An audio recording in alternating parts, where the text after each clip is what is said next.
Assalamualaikum guys, this is Daniel Yasin with you with another lecture of Daniel's Education Portal। इस lecture का जो topic होने वाला है वो होने वाला है कॉन्ट्रैक्ट एक्ट का टॉपिक जो है वो है कॉम्पिटेंट टू कॉन्ट्रैक्ट। कौन कौन जो है कॉन्ट्रैक्ट कर सकता है, कौन कौन एलिजिबल है कॉन्ट्रैक्ट करने के लिए। इसमें हम क्या क्या पढ़ रहे होंगे।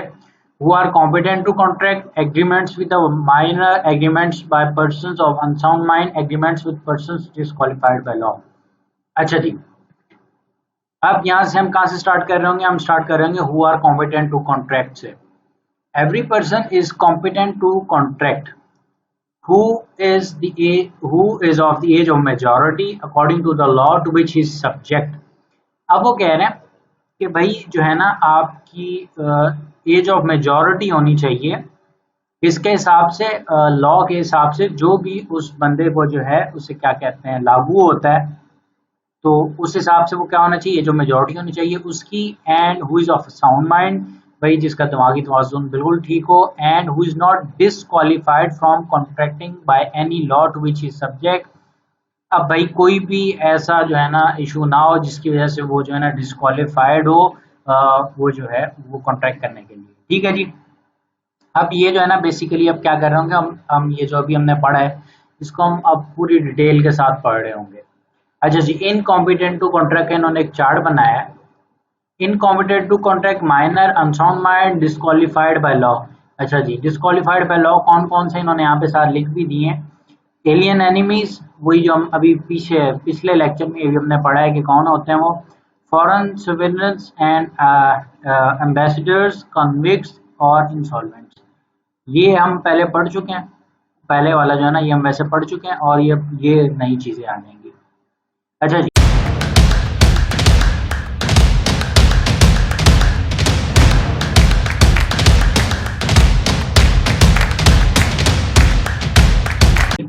एग्रीमेंट्स विद अ माइनर इन पाकिस्तान। हम माइनर, अच्छा अब माइनर कौन है वो ये बता रहे हैं, क्योंकि उन्होंने क्या लिखा था माइनर किस पर होना चाहिए, as per the law to is subject. अब यहाँ पे वो बता रहे हैं कौन कौन से जो है ना लॉ होते हैं माइनॉरिटी के, क्योंकि एक लॉ नहीं यहाँ पे डिफरेंट लॉ है।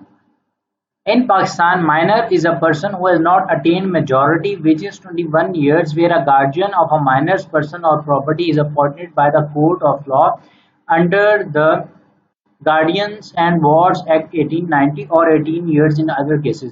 अब फॉर एग्जाम्पल क्या होता है कि भाई खुदा ना खास्ता अल्लाह पाक सबको ऐसी सिचुएशन से महफूज रखे, कोई बच्चा जो है वो यतीम हो जाता है।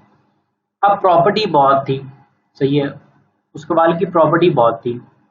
अब क्या होता है कि कोर्ट क्या करता है, मतलब अगर फॉर एग्जांपल कोई मसला बन जाता है, अब कोर्ट क्या करता है, कोर्ट ये कहता है कि भाई आप जो है ना वो जो है ना कोई भी एक बंदा, सूटेबल बंदा, मतलब उनमें से उनके ख़ानदान में सूटेबल बंदे को अपॉइंट कर देता है कि भाई वो प्रॉपर्टीज़ को तब तक देखें जब तक ये जो बच्चा है वो बड़ा नहीं हो जाता। अब वो जो बड़े होने की एज है ना उस केस में वो है 21 ईयर्स। वो कौन सी है, वो है 21 ईयर्स। भाई अगर बाय कोर्ट कोई भी बंदा एज गार्डियन अपॉइंट होता है तो वो क्या हो जाता है, वो उसकी एज, उस केस में उस बच्चे की एज मेजॉरिटी की क्या होती है 21 ईयर्स होती है। और उसके अलावा जितने भी केसेस हैं वो सब में कौन सी होती है, उन सब के अलावा वो होती है 18 ईयर्स की। ठीक है जी। अब वो क्या कह रहे हैं, the law pertaining to agreements with a minor is given below. सही है। अब वो कह रहे हैं कि भाई लॉ क्या अप्लाई होता है, मतलब एज पर कॉन्ट्रैक्ट एक्ट। हमने अभी क्या पढ़ा, हमने माइनॉरिटी की जो है ना डेफिनेशन पढ़ ली कि माइनॉरिटी में कौन कौन से बंदे आते हैं। अब वो कह रहे हैं कि एज पर एग्रीमेंट जो है ना, एज पर कॉन्ट्रैक्ट एक्ट, इसकी क्या जो है ना इम्प्लीकेशंस है। वो कह रहे हैं void agreement, N agreement with a minor is void एब इनिशियो। वॉइड एब इनिशियो क्या मतलब है इसका, वॉइड एब इनिशियो का मतलब है कि वो बिल्कुल स्टार्टिंग से लेकर एंड तक जो है ना वो जो है ना जीरो है, कानून की नज़र में उसकी कोई हैसियत नहीं है, बिल्कुल जीरो, बिल्कुल स्टार्ट से। Dawood a minor mortgage his house in favor of Mohsin to secure a loan of 20,000. Daud received the amount. Mohsin filed a suit for recovery of money and sale of mortgage property in case of default. held that the agreement with minor was void, so Mohsin cannot recover the money or sell the minor's mortgaged property. अब वो कह रहे हैं क्या scene है। अब दाऊद कौन है, वो माइनर था। उसने मोहसिन को कहा क्या, तुम मुझे 20,000 रुपए दो, उसके अगेंस्ट ये जो घर है मैं तुम्हें जो है ना गिरवी रखता हूँ, ठीक है। अब क्या हुआ, क्या मोहसिन ने जो है ना कोर्ट में जाके केस फाइल किया कि भाई ये मुझे ना इस यहाँ ये पैसे मिलने चाहिए, या जो है ये घर सेल करके मुझे मेरा पैसा दिया जाए। तो अब वहां पे क्या कहा जाएगा, अब वहां पे ये कहा जाएगा कि भाई ना तो पैसा मिलेगा मोहसिन को, क्यों, क्योंकि वो जो एग्रीमेंट था वो था ही क्या, वॉइड एब इनिशियो, वो तो बाय लॉ जो है मतलब उसको आप एप्लीकेबल कर ही नहीं सकते थे, और जो है ना जो है उसकी जो है ना वो प्रॉपर्टी बेची जाएगी, ठीक है जी, कुछ भी नहीं होगा, क्यों, क्योंकि वो आपका एग्रीमेंट ही क्या है, वॉइड एब इनिशियो है। अगली चीज क्या है, rule of estoppel does not apply where an infant minor represents fraudulently or otherwise that he is the age of majority and induces another to enter into a contract with him, even then he will not be liable. अब वो क्या कह रहे हैं भाई, for example अगर आपको एक कोई भी बंदा है, मतलब वो जो है ना for example 17 years of age का है, अब वो आके आपको कहता है भाई मैं 18 साल का हूँ, और जो है ना एक झूठा मोटा जो है ना वो 2 नंबर एनआईसी भी ले आता है कि भाई ये देखो मेरा एनआईसी भी बना हुआ है, और जो है ना मैं 18 साल का हूँ, और जो है ना मेरे साथ तुम एग्रीमेंट करो, हम ये डील करेंगे, तो इस तरह होगा। तो वो कह रहा है अगर ऐसा भी होता है ना तो उस केस में भी वो जो माइनर है ना, मतलब वो माइनर ही रहेगा, बेशक उसने जो है ना 2 नंबर तरीके से आपको जो है ना ये बात कही थी, ये आपकी जिम्मेदारी थी कि आप ये सब पता करते और आप सब जो है ना ये चीजें कंफर्म करते, तो जो है ये आपकी जिम्मेदारी थी। इस वजह से कोई भी अगर एग्रीमेंट वो सामने वाला माइनर है और वो झूठे तरीके से आपको मेजर शो करता है खुद को, और वो आपके साथ क्या करता है, आपके साथ एग्रीमेंट में आ जाता है, तो वो एग्रीमेंट फिर भी क्या रहेगा, वॉइड एब एन इशू ही रहेगा। जैसे एग्जांपल दिए इन्होंने, Momina minor fraudulently shows that he is of full age and contracts with Noor to sell his house. Momin refuses to perform the contract on the ground that he is minor. Noor cannot sue Momin. अब मोमिन कौन है, वो minor है। अब उसने क्या किया, उसने जो है ना उसने फुल एज शो की झूठे तरीके से नूर को, सही है, और क्या किया उसने जो है ना अपना घर बेचने के लिए, मोमिन ने घर बेचना था और उसने नूर को कह दिया भाई मैं बड़ा हूँ और जो है ना मेरा घर बिकवा दो। अब क्या हो गया, अब मोमिन बाद में कहता है कि भाई मैं जो है ना मैं ये मतलब जो है ना घर नहीं बेच रहा, पहले उस पूरी डील वील कर ली, बाद में कहता है मैं घर नहीं बेच रहा, और जब वो नूर कहता है भाई क्यों नहीं बेच रहे हो, कहता है भाई मैं माइनर हूँ और जो है ना मैं ये घर नहीं बेच रहा, और नूर जो है ना अब जाके कोर्ट में भी कुछ नहीं कह सकता, क्यों, यहाँ पे लिखा हुआ नूर कैन नॉट सू मोमिन, क्यों, वो तो ऑलरेडी उसे क्या कहते हैं, हमारा जो मोमिन है वो क्या है, वो तो माइनर है। अब ये नूर को पहले पता करना चाहिए था कॉन्ट्रैक्ट करने से पहले भाई वो माइनर है या मेजर है। गाइस हमारे चैनल को सब्सक्राइब करना ना भूलें ताकि आप न्यू वीडियो से बाखबर रहें, और सब्सक्राइब के बाद बेल आइकन को ज़रूर दबाएं ताकि जो भी हमारी न्यू वीडियो है आपको फ़ौरन उसका नोटिफिकेशन मिल सके। शुक्रिया। आइए चलते हैं हमारी आज की वीडियो की तरफ। आगे क्या आ जाता है, ratification not allowed. Ratification is approving or accepting something which has happened already. It is necessary that minor must be competent to contract at the time of entering in the contract. Therefore, an agreement with a minor cannot be ratified subsequently after he attains majority. अब वो कह रहे हैं भाई बात ये कि भाई आपने कोई एक एग्रीमेंट कर लिया, इसमें माइनॉरिटी में, सही है। अब यहाँ पे वही बात लिखी जा रही है, पहली लाइन अगर आप समझे तो आपको वो बात समझ में आ जाएगी कि रेटिफिकेशन का मतलब क्या है। सबसे पहले आपको ये पता होना चाहिए, उन्होंने सबसे पहली लाइन में वो बताया, रेटिफिकेशन का मतलब है कि आप किसी चीज को अप्रूव कर रहे हैं या एक्सेप्ट कर रहे हैं ऐसी चीज को जो ऑलरेडी हो चुकी है, ठीक है जी। अब वो कह रहे हैं कि ऐसा नहीं है कि एक कॉन्ट्रैक्ट आपने किया जिस टाइम पे वो जो है ना माइनर था, और आप कहें कि भाई जैसे ही वो मेजर हो गया अब ये जो है ना ये कॉन्ट्रैक्ट ठीक हो गया है, अब ये कॉन्ट्रैक्ट बिल्कुल ओके हो गया, क्योंकि अब इसने ये जो है मेजॉरिटी अटेन कर ली है।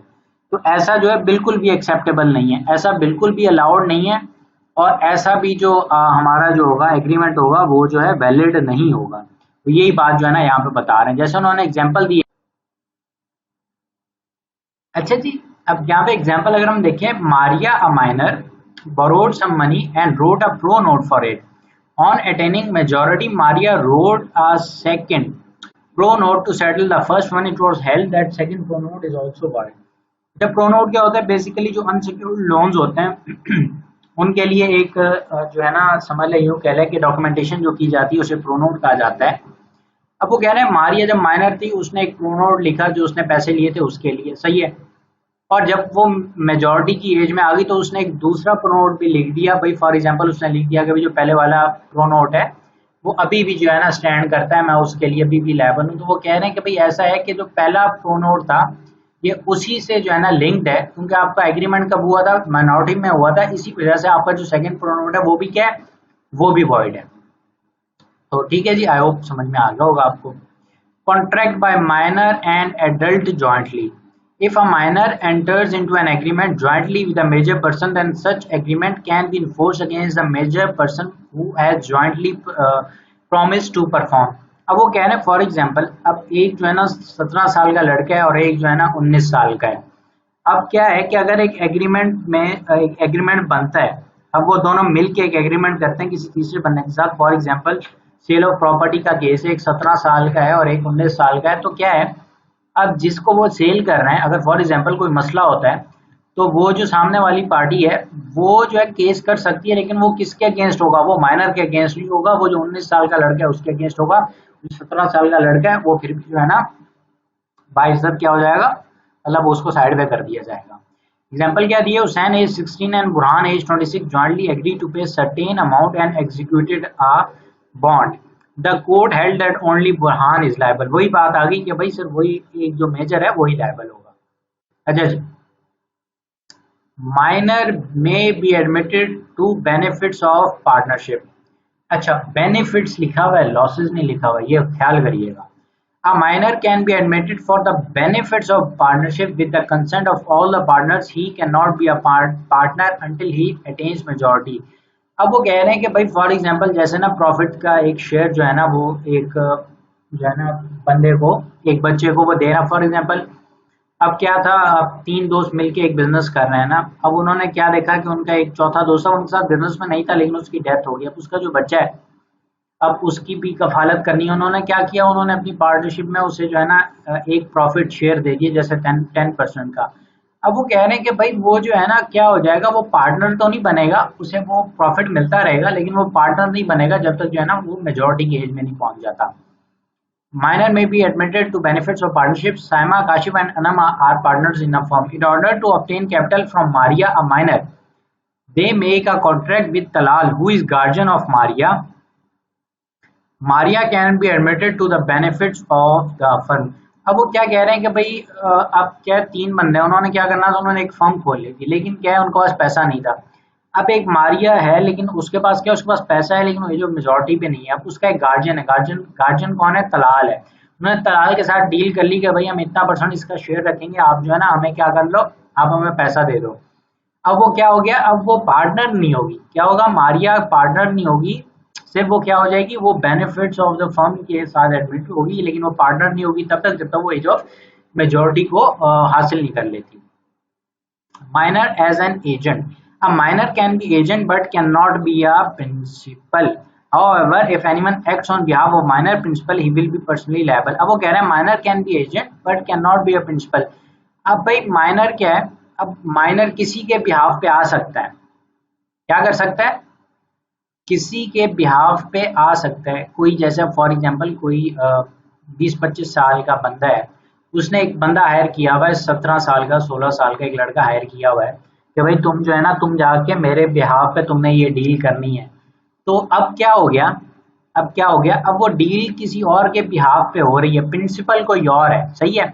अब यहाँ पे माइनर कौन है, वो एज एजेंट जा रहा है। अब वो यहाँ पे ये कह रहे हैं the minor can be agent but can not be a principal. अब प्रिंसिपल इस केस में जो मैंने अभी एग्जांपल दी कौन था, वो एज ऑफ मेजोरिटी वाला बंदा था। तो अब यहाँ पे लायबल कौन होगा, वही प्रिंसिपल होगा क्योंकि उसके बिहाफ पे डील हो रही है। However if anyone acts on behalf of minor, principal he will be personally liable. अब वो कह रहे हैं कि अब फॉर एग्जांपल, अब एग्जांपल को हम उल्टा कर लें। अब 16-17 साल का लड़का है, उसने एक 20-25 साल के लड़के को जो है ना हायर किया हुआ है डील्स करने के लिए कि भाई तुम मेरे बिहाफ पे डील करो, तो एट द एंड लायबल कौन होगा? वो जो बंदा हायर किया हुआ है 20-25 साल वाला, वो लायबल होगा। वो जो 16-17 साल वाला लड़का है वो लायबल ही नहीं होगा। वो लायबल नहीं होगा क्योंकि वो माइनर है। ठीक है जी, जैसे उन्होंने एग्जांपल दी है, Azam appoints Mohsin, a minor, who is as his agent to sell his house. Mohsin makes an agreement with Babar. The agreement is valid. वही भाई जो मैंने अभी बात की कि भाई 20-25 साल के लड़के ने एक 16-17 साल के लड़के को हायर किया कि तुम मेरे ब्याह पे जाकर डीलिंग करो, तो वैलिड वैलिड होगा, वो जो है इनवैलिड नहीं होगा। ठीक है जी, आगे हमारे पास minor and insolvency. A minor cannot be declared insolvent because he is incompetent to contract. अब भाई बात क्या है कि भाई इंसॉल्वेंट का मतलब है कि भाई ये जो बंदा है ना, ये बैंकरप्ट हो गया है, इसके पास पैसा नहीं है, ये हमारे पैसे नहीं दे सकता, इसने डील की थी, इसने हमसे ये चीज़ें ली थी, लेकिन अब जो है ना ये हमें पैसा नहीं दे सकता है, तो अब हम क्या करें? अब वहाँ पे वो ये कह रहे हैं कि माइनर जो है ना वो इंसॉल्वेंट डिक्लेयर नहीं किया जा सकता। क्यों? क्योंकि पहली बात तो ये है कि वो इनकॉम्पिटेंट टू कॉन्ट्रैक्ट है। किसी से आप उधार लेंगे तो ही जाके इंसॉल्वेंट की बात आएगी ना। किसी से आप उधार पे माल उठाएंगे, उसे आप डील करेंगे, मैं बाद में पैसे दूंगा, या जो है ना आप किसी से लोन ले रहे हैं, ये तो तब की कहानी है ना, तो भाई तब इंसॉल्वेंसी आ रही है। तो जब आप वो सब करने के लिए जो है ना आप कॉम्पिटेंट ही नहीं है, तो आप जो है ये बात कहाँ से जो है ना मानी जाएगी कि भाई ये जो है ना माइनर है वो इंसॉल्वेंट है? तो यही बात कह रहे हैं कि भाई ये जो बात है ना वो माइनर के ऊपर आएगी ही नहीं कि वो जो है इंसॉल्वेंट है, क्योंकि वो तो कॉन्ट्रैक्ट ही नहीं कर सकता ना ऐसा कुछ। तो अब यहाँ पे उन्होंने क्या एग्जांपल दिया, Mariam a minor buys medicine from Jain, Mariam has no property, Mariam can not be held liable for payment, she can not be declared insolvent. अब वही वो कह रहे हैं उसके पास कोई प्रॉपर्टी भी नहीं है, उसने जो है ना मरियम ने क्या कर लिया, उसने मेडिसिन ले ली, उसके पास प्रॉपर्टी भी कोई नहीं है। अब जैन जो है ना, जैन कह रहा है भाई मुझे मेरा पैसा दो। अब वो क्या कह रहे हैं कि भाई वो इंसॉल्वेंट डिक्लेयर हो ही नहीं सकता। क्यों? क्योंकि सबसे पहली बात है वो जो है कॉन्ट्रैक्ट करने के लिए लायबल ही नहीं है। तो जब कॉन्ट्रैक्ट करने के लिए लायबल ही नहीं है तो क्या है, वो इंसॉल्वेंट डिक्लेयर ही नहीं हो सकती। माइनर कैन बी बेनिफिशियरी, अब minor can file a suit but can not B suit. अब भाई क्या बात है, अब माइनर जो है ना किसी के अगेंस्ट जो है, माइनर अगर किसी के अगेंस्ट केस फाइल करना चाहे तो वो बिल्कुल कर सकती है, कर सकता है, लेकिन जो है ना अगर उसे क्या कहते हैं कोई उसके ऊपर केस करना चाहे तो वो नहीं कर सकता। ठीक है जी, लेकिन वो खुद जो है ना केस कर सकता है, माइनर केस कर सकता है। Aslam, a miner delivered some goods under an agreement to Parveen. Parveen refused to make the payment. The court held that miner could recover the price. अब देखें भाई, एग्रीमेंट हुआ, एग्रीमेंट हुआ। अब इस एग्रीमेंट में हमें दो चीज़ें सामने आती हैं भाई। फॉर एग्जांपल अगर आप किसी माइनर के साथ एग्रीमेंट करते हैं और माइनर ने अपना अपना जो हाफ था वो पूरा कर दिया, अब आपने अपना हाफ पूरा करना है और आप पूरा हाफ नहीं कर रहे, तो वो आपके ऊपर केस कर सकता है। लेकिन फॉर एग्जांपल अगर आपने आपने एक माइनर के साथ जो है ना एग्रीमेंट किया है, आपने अपना हाफ पूरा कर दिया, आपका जो सामने वाला माइनर है उसने अपना हाफ पूरा नहीं किया है, तो आप उसे जो है ना कोर्ट में नहीं लेके जा सकते। तो ये जरा ख्याल रखिएगा अपनी डे टू डे लाइफ में भी। अच्छा जी, आगे हमारे पास agreements on behalf of minor by parents और guardian. If the parent of a minor entered into an agreement on behalf of a minor being within the scope of the authority and for the benefit of the minor, then such agreements can be enforced by or against a minor। अब वो कह रहे हैं कि अगर for example parents या guardian जो है वो कोई एग्रीमेंट करते हैं, सही है, किसके बिहाफ पे, माइनर के बिहाफ पे, और वो उसके भले के लिए करते हैं और अपनी जो उनकी अथॉरिटी है विद इन उसके अंदर रह के वो करते हैं, तो क्या हो सकता है, वो इन्फोर्स जो है ना किए जा सकते किसके, वो माइनर भी इन्फोर्स करवा सकता है और उसके अगेंस्ट भी इन्फोर्स हो सकते हैं। जैसे इन्होंने एग्जांपल दिया, Rizwan is a guardian of Momin a minor. Rizwan entered in a contract with Babar to sell Momin's property on his behalf to provide for education and living expenses of Momin. This contract may be enforced by Momin or Babar for their respective contractual rights। अब वो क्या कह रहे हैं कि भाई यहाँ पे क्या है, अब यहाँ पे उसे क्या कहते हैं, उसने एक प्रॉपर्टी सेल की है गार्जियन ने, किसके लिए, उसके पढ़ाई वगैरह के खर्चे उठाने के लिए ना, पढ़ाई और रहने के खर्चे उठाने के लिए किसकी प्रॉपर्टी, माइनर की प्रॉपर्टी सेल कर रहा है वो। अब वो बेनिफिट के लिए जो है ना एक कॉन्ट्रैक्ट बन रहा है, किसके, माइनर के बेनिफिट के लिए। अब वो कह रहे हैं ये मोमिन भी जो है ना इसको इन्फोर्स करवा सकता है, और बाबर जो है ना उसे क्या कहते हैं, जिसे सेल किया जा रहा है वो भी जो है ना अपने रिस्पेक्टिव कॉन्ट्रेक्चुअल राइट्स के हिसाब से उसे इन्फोर्स करवा सकते हैं। अब आ रहा है minor and necessaries. A person who supplied necessaries to a minor is entitled to be reimbursed from the property of such minor. Such claim is against the property of the minor and not against the minor personally. अब भाई for example अब क्या चीज़ है, अब कुछ necessaries हैं life की ना, अब वो कोई भी बंदा अगर सप्लाई कर रहा है किसी एक माइनर को, सही है, तो वो सिर्फ उस केस में जो है ना वो रिकवर कर सकता है उसे, कि अगर उस माइनर की कोई प्रॉपर्टी है। अगर उस माइनर की कोई प्रॉपर्टी नहीं है तो वो रिकवर नहीं कर सकता। क्यों? क्योंकि यहाँ पे क्या कहा जा रहा है कि आपका जो क्लेम है वो किसके अगेंस्ट है, प्रॉपर्टी ऑफ द माइनर के अगेंस्ट है, वो माइनर के अगेंस्ट नहीं है। तो कोई भी बंदा अगर नेसेसरीज अप्लाई कर रहा है तो वो सिर्फ किसके खिलाफ केस कर सकता है, मतलब रिकवरी के खिलाफ। लेकिन रिकवरी किस किस पे होगी, प्रॉपर्टी पे होगी। अगर प्रॉपर्टी नहीं है तो रिकवरी भी नहीं है। जैसे उन्होंने एग्जांपल दिए, Habib supplied necessaries of life to Arslan, a minor. Habib can recover the value from Arslan's property. वो प्रॉपर्टी से ले सकता है। Habib supplies necessaries to the wife and children of Arslan, a minor. सही है जी। Habib can recover expenses from Arslan's property. सही है। Habib supplied a coat with diamond buttons to Arslan, a minor. Habib cannot demand the price of coat from Arslan's property. अब वो क्या कह रहे हैं कि भाई यहाँ पे ये नेसेसरी है या नहीं, नेसेसिटीज में आएगा या नहीं आएगा, यहाँ पे क्या लिखा हुआ है। अच्छा, ये भी चीज बड़ी इंपॉर्टेंट है, ये भी चीज बड़ी इंपॉर्टेंट है। यहाँ पे उन्होंने किसके लिए लिखा है, जो नेसेसरीज अप्लाई जो कर रहा है ना, जो नेसेसरीज सप्लाई कर रहा है, सिर्फ वो बंदा किसके अगेंस्ट, वो भी सिर्फ प्रॉपर्टी के अगेंस्ट जो है ना मतलब जो है रिकवर कर सकता है, अगर प्रॉपर्टी है कोई उसकी माइनर की। अगर वो नेसेसरी में नहीं आता, जैसे यहाँ पे जो है ना मतलब ये तो अब हमें हमारी कॉमन सेंस जो है ना हमें बता रही है। अभी supplied a coat with diamond buttons, अब भाई ये नेसेसरी है कि भाई जो कोट पहनना है वो जो है ना उसके ऊपर जो है ना ये लगा हुआ हो, उसे क्या कहते हैं भाई, हीरे लगे हुए हो, ये कोई नेसेसिटी है, नेसेसिटी तो नहीं है ना। अब यहाँ पे जो आपका हबीब जिसने सप्लाई किया वो तो अब जो है ना प्रॉपर्टी के अगेंस्ट भी जो है ना कुछ नहीं मांग सकता। क्यों? क्योंकि उसने नेसेसिटी थोड़ी अब सप्लाई की। आगे क्या है, a minor purchased 11 coats, he had sufficient clothes at that time. अब भाई अभी हमें वो क्या बता रहे हैं, एक माइनर है उसने 11 कोट ले लिया और उसके पास ऑलरेडी अच्छे खासे कपड़े हैं। अब वो क्या हो गया कि अब ये हमें पता चल गया कि भाई वो नेसेसिटी तो नहीं था ना, नेसेसरीज ऑफ लाइफ में तो नहीं था, तो अब माइनर क्या हो गया, वो लायबल टू पे नहीं है। मतलब अब वो बाद में वो स्टोर का मालिक आता है और कहता है भाई मैंने जो है ना इसको 11 कोट बेचे थे, मुझे पैसे चाहिए, तो वो पैसे उसको नहीं मिलेंगे। ठीक है जी, आगे हैं। अब हमारी आगे अगली कैटेगरी जो है agreements by persons of unsound mind. अब भाई जिनका दिमागी तवाज़ुन ठीक नहीं है उनके साथ एग्रीमेंट करना कैसा है। A person is said to be of sound mind for the purpose of making a contract.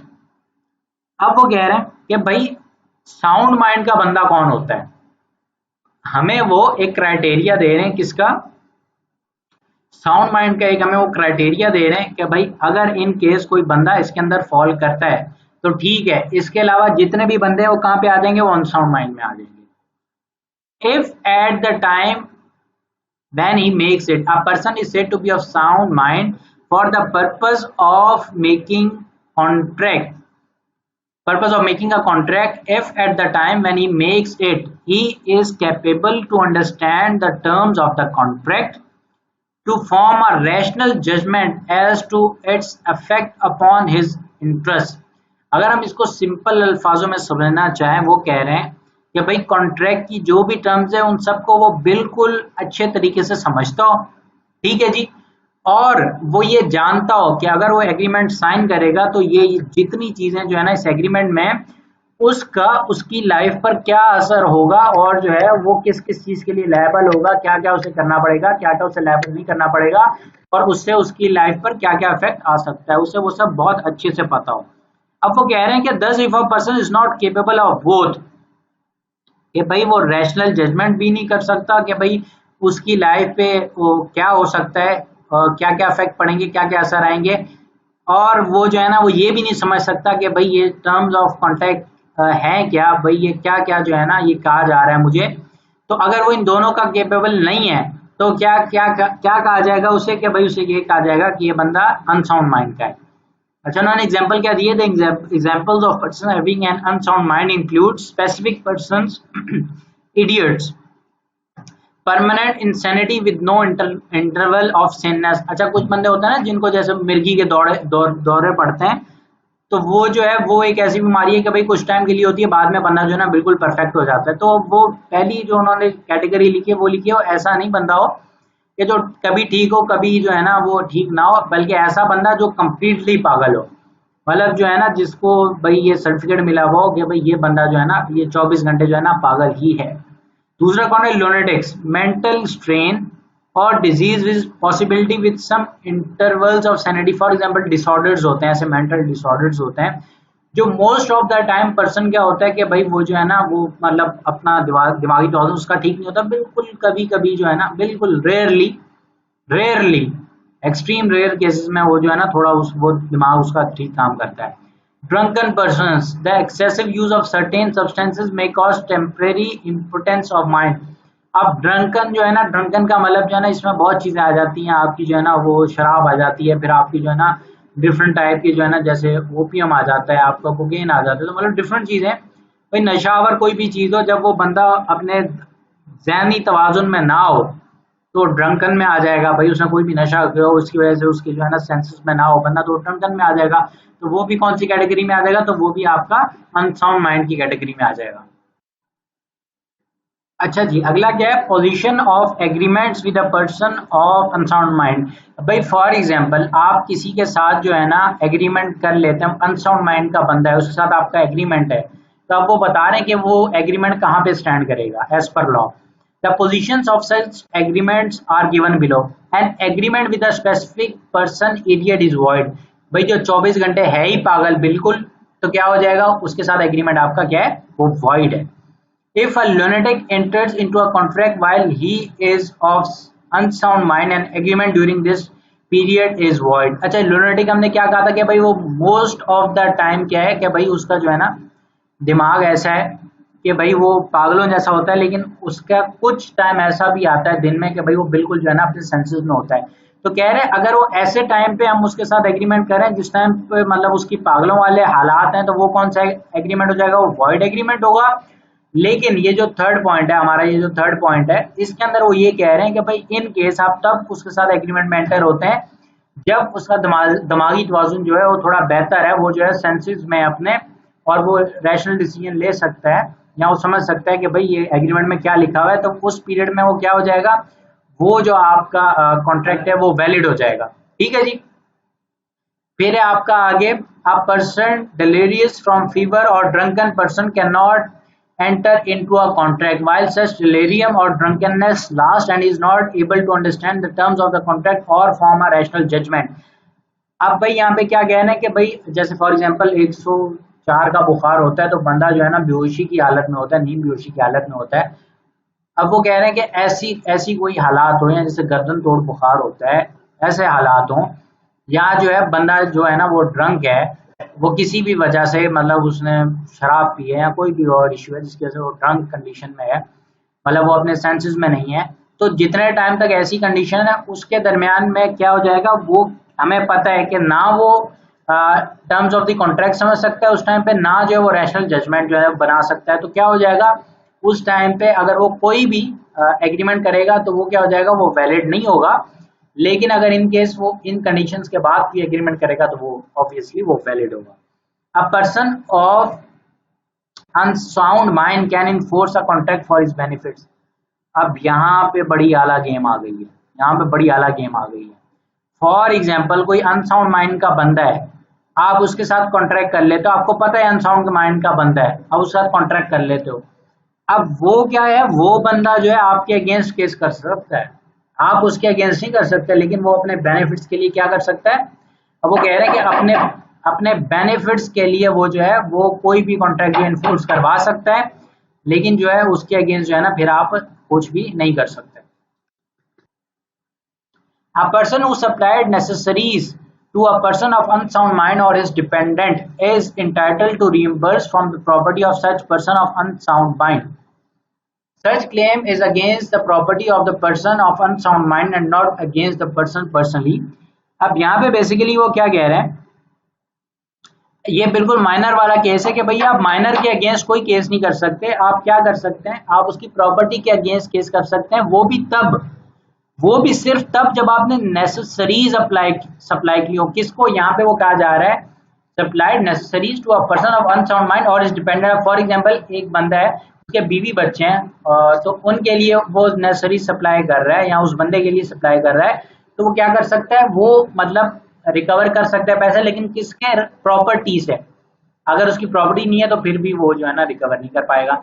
A person who is usually of unsound mind but occasionally of sound mind may take a contract when he is of sound mind, ये बात मैंने ऊपर बताई। A person who is usually of sound mind but occasionally of unsound mind may not make a contract when he is of unsound mind। भाई दोनों में यही बातें लिखी हुई है कि भाई जब साउंड माइंड का हो तब वो जो है कॉन्ट्रैक्ट कर सकता है। पोजीशंस ऑफ इसकी जो है एग्जांपल्स देख लें। Salim agreed to sell property worth 25 million for 12 million. His mother proved that he was an idiot by birth. Thus, agreement was held to be void. अब भाई सलीम ने क्या कर दिया, उसने 25 मिलियन की प्रॉपर्टी को 12 मिलियन में सेल करने का क्या कर लिया, उसने जो है ना एक एग्रीमेंट कर लिया। उसकी जो मदर थी उन्होंने प्रूव कर दिया कि भाई ये तो है इडियट, मतलब जो है ना दिमागी तवाज़ुन इसका बचपन से ठीक नहीं है, तो वो एग्रीमेंट क्या हो जाएगा, वॉइड हो जाएगा। दूसरा क्या है, patient in a lunatic asylum who is eight intervals of sine may contract during those intervals. अब भाई एक जो है ना वो पागल खाना है, वहां पे एक ऐसा पागल है जो भाई कभी कभी ठीक होता है, लेकिन मोस्टली वो जो है ना दिमाग उसका खराब ही होता है, वो जिस टाइम वो ठीक होता है उस टाइम पे वो कॉन्ट्रैक्ट कर सकता है। A sane man who is so delirious from fever or who is so drunk that he cannot understand the terms of a contract or form a rational judgment as to its effect on his interest cannot enter into contact while such delirium or drunkenness last year। ऊपर वाली line उन्होंने copy paste की है जो हमने अभी समझी थी थोड़ी देर पहले। अब आ जाता है burden of proof. Burden of proof, the rules regarding the burden of proof are following. If a person is usually of sound mind, then burden of proof that he was of unsound mind was at the time of making contract lies on the person who questions the validity of contract। अब भाई कह रहे हैं भाई for example एक contract बना, उसमें एक बंदा ऐसा है जो कभी ठीक होता है कभी ठीक नहीं होता, मतलब कभी उसका दिमागी तवाज़ुन ठीक होता है कभी उसका दिमागी तवाज़ुन ठीक नहीं होता।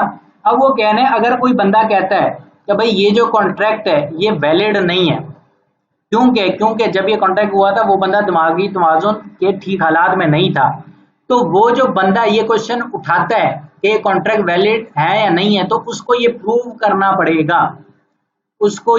करना पड़ेगा कि भाई ये जो है ये बंदा उस टाइम जो है क्या है कि भाई वो अपने दिमागी तवाज़ुन क्या था उसका ठीक नहीं था। If a person is usually of unsound mind, then burden of proof that he was of sound mind at the time of making the contract lies on the person who wants to enforce the contract। अब वो कह रहा है भाई for example, अब यहाँ पे दो बंदे थे, एक बंदे ने क्या किया, एक बंदा बिल्कुल ठीक था और एक बंदा जो है ना कभी कभी ठीक होता था, रेयरली ठीक होता था, मोस्टली उसका दिमाग जो है ना ठीक नहीं होता था। अब वो कह रहे हैं भाई फॉर एग्जाम्पल जो बिल्कुल ठीक बंदा है, अब वो कॉन्ट्रैक्ट को इन्फोर्स करवाना चाहता है, तो उसे ये प्रूव करना पड़ेगा कि उसने जब कॉन्ट्रैक्ट किया था तो वो जो बंदा है जो कभी कभी ठीक होता है वो उस टाइम ठीक हालत में था, उसे ये प्रूव करना पड़ेगा।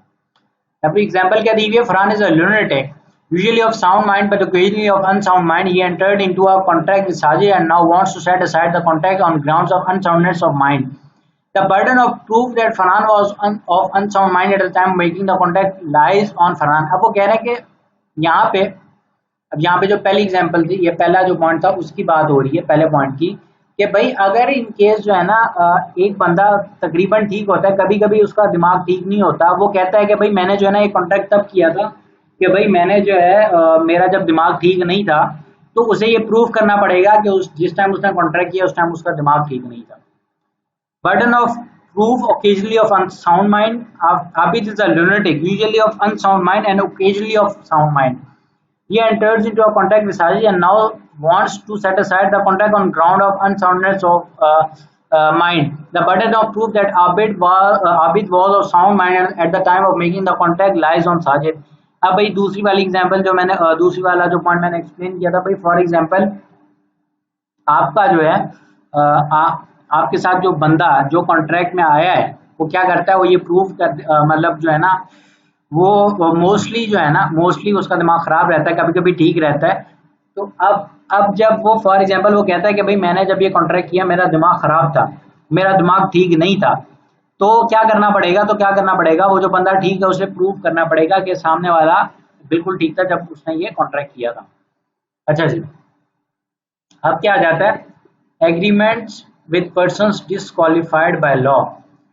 There are some disqualifications imposed on certain persons in respect of their capacity to contract, which are discussed below. Alien enemies. An alien is a person who is citizen of a foreign country. He can enter into a contract and be sued during peace time. But if a war is declared, then an alien enemy can neither enter into a contract nor be sued during the period of war. Contracts entered before the declaration of war are either suspended or terminated during the period of war. अब भाई वही बात ये हम बिल्कुल अभी पिछली video में मैंने समझाया, आप पिछले लेक्चर जो है ना पिछला लेक्चर बिल्कुल इससे पहले वाली वीडियो जब आप वो जाके देखेंगे तो आपको जो है ना वहां पे इसकी पूरी एक्सप्लेनेशन मिलेगी। अच्छा, आपको लॉ की प्लेलिस्ट डिस्क्रिप्शन में दी हुई है, वहां से आप जाके देख सकते हैं कि इससे पिछली वीडियो कौन सी अपलोड हुई थी, उसके अंदर ये पूरा एक्सप्लेन है।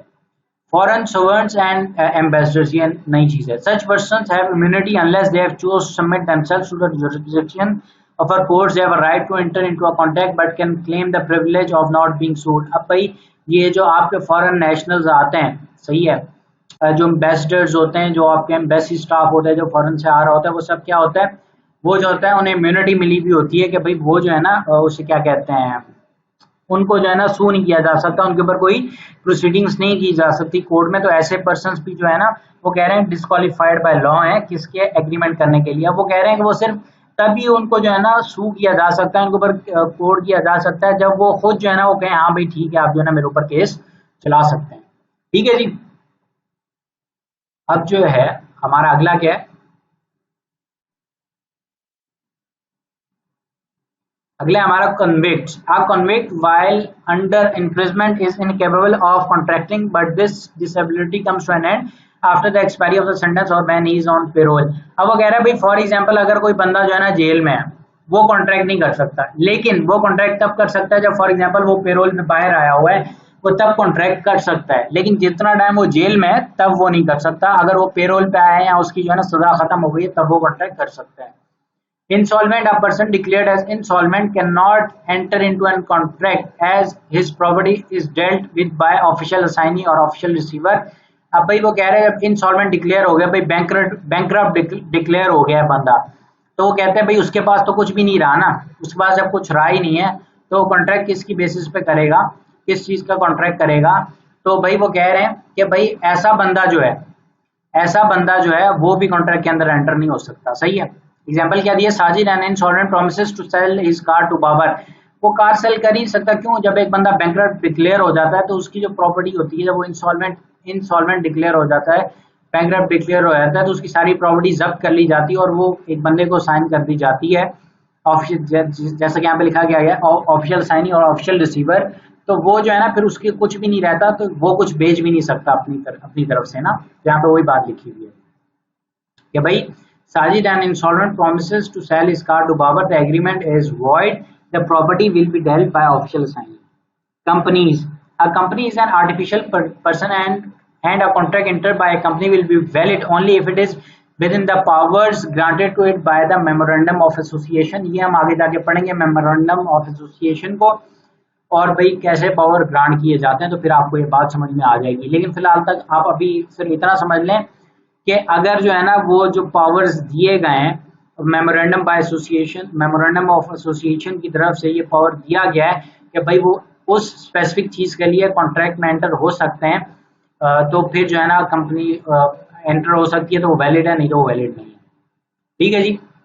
और यहाँ पे जो है हमारा टॉपिक कंप्लीट हो गया, यहाँ पे हमारा कंप्लीट हो गया ये टॉपिक, और आई होप आप लोगों को समझ में आ गया होगा।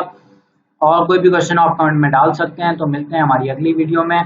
Till then take care.